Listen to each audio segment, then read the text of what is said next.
This video shows surgical management of a case of carcinoma tongue. I am planning to focus more on the neck dissection part of the surgery. First, we will see the wide excision of the tongue ulcer. For that, we will first mark out our planned incision with the cautery, and we will give adequate margins of approximately clinical margins of 1 centimeter.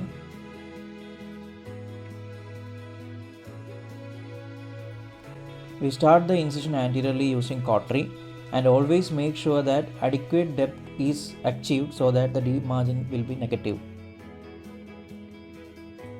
Continue the incision all around, making sure that you get adequate clinical margins. For thick lesions like this, most of the time we will have to ligate the lingual artery at the floor of the mouth. So here you can see the specimen with adequate clinical margins. We tag and send for frozen section. Now we will see the neck dissection. As you can see in the picture, we use a transverse skin crease incision 2 cm below the angle of mandible. We start off by dividing the platysma and raising the subplatysmal flaps. The flap is raised superiorly up to the angle of mandible, safeguarding posteriorly the great auricular nerve and the external jugular vein. We will start off with the dissection of level 1A, the submental triangle. We remove all the fibrofatty tissue lying between the two anterior heads of the digastric muscle. Here you can clearly see the anterior bellies of digastric muscles on both sides is completely exposed and the submental triangle is exposed. Now we proceed with the dissection of the level 1B, that is a submandibular triangle lying between the mandible and both heads of digastric muscle, containing the fibrofatty tissue as well as submandibular gland.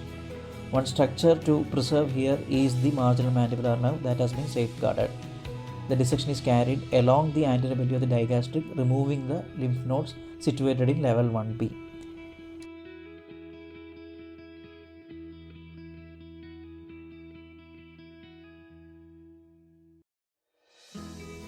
Here we ligate the facial vessels, initially the facial artery and then facial vein posteriorly, making sure that the marginal mandibular nerve is safeguarded superiorly.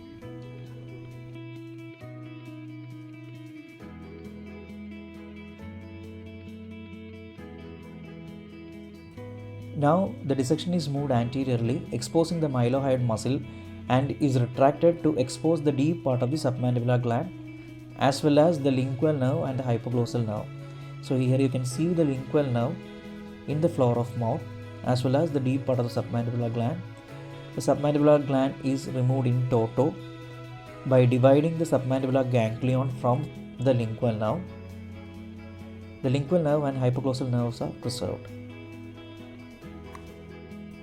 Most of the time you will get a large artery here, that is a submental branch of the facial artery, which may need to be ligated. The submandibular gland is lifted off from the posterior belly of the digastric, and the facial artery arising from the external carotid artery is exposed. Here it is ligated and divided. So once again you can see the structures of the submandibular triangle bounded by the anterior and posterior belly of digastric muscle. You can see the lingual nerve and the hypoglossal nerve in the floor of mouth.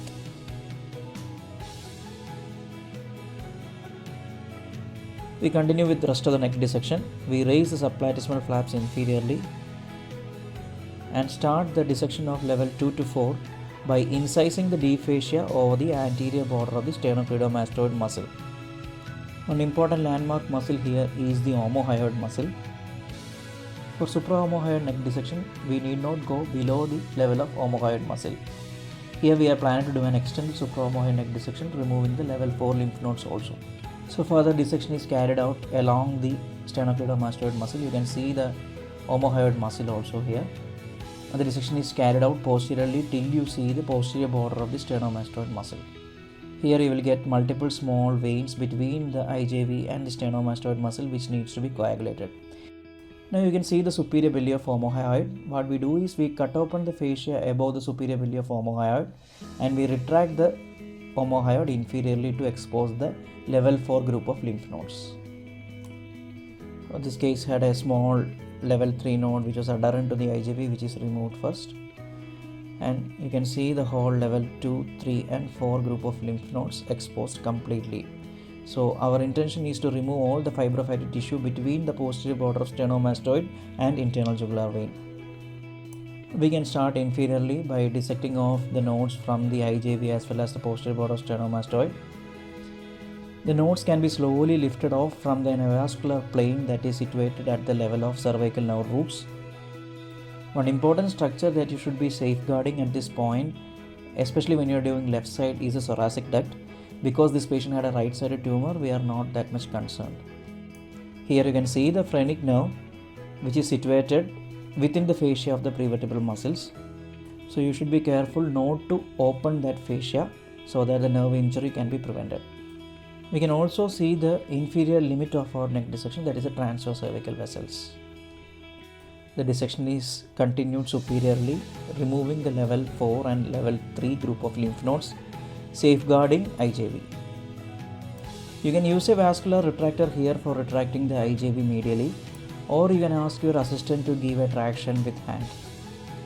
So here we are finishing the dissection of level 3 and 4 and the specimen is removed. Here you can see the level 3 and level 4 group of lymph nodes cleared. You can see the phrenic nerve has been exposed and the cervical nerve roots will act as a posterior boundary for your neck dissection. So we continue cranially for the dissection of the level 2 group of lymph nodes. For that, initially we expose the inferior border of the posterior belly of the digastric muscle. Always we will get a large node there, the level 2 jugulo-digastric node lying posterior to the posterior belly of the digastric. Further dissection is continued to expose the spinal accessory nerve. Here you can see the spinal accessory nerve exposed in the level 2 region. And we are now removing the nodes lying posterior and superior to the spinal accessory nerve, that is a level 2B group of lymph nodes. Metastasis to level 2B is extremely rare, but because this patient had a T3 tongue cancer, we are planning to remove that group also. So level 2B group of lymph nodes are also excised. So this is the final surgical field. You can clearly see the structures, the internal jugular vein, the common carotid artery, anterior and posterior belly of digastric, the posteriorly the sternomastoid muscle, as well as the spinal accessory nerve superiorly at level 2. So all major structures has been preserved. So this is a functional type of neck dissection, extended supraomohyoid neck dissection, where we have removed level 1 to 4 group of lymph nodes. By the time we completed our neck dissection, we got the frozen section report. All margins were reported to be negative. So we closed the tongue defect primarily because the volume of defect was only approximately 20%. Thank you for watching.